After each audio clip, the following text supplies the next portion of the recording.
Welcome to Luca and Miguel. Enjoy the video. You start by importing the photo and protecting the original. Duplicate the background into a work layer so you can always revert. Next, check resolution and color mode. This matters because it determines final print or web quality. Once done, set workspace panels, layers, properties, and histogram visible. These guide edits. Then, create a new empty layer for non-destructive adjustments and save a version with a timestamp. This makes iterative edits safe and reversible and keeps your file organized. You now correct fundamentals. Crop to improve composition and straighten horizons. Make sure the rule of thirds helps placement.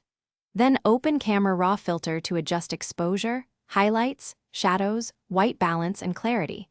These sliders fix overall tone quickly. After tonal fixes, retouch blemishes using spot healing and clone stamp, and consider frequency separation to separate texture from tone for cleaner skin work. Make sure to toggle the adjustment layer masks, so changes remain editable and targeted only where you need them.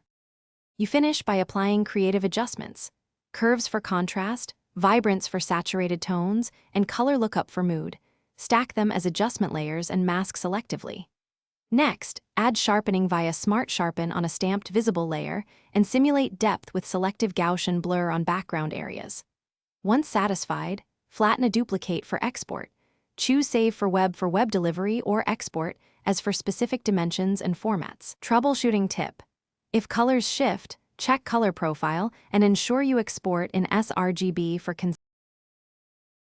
Thanks for watching and please subscribe. It's the best investment you'll ever make.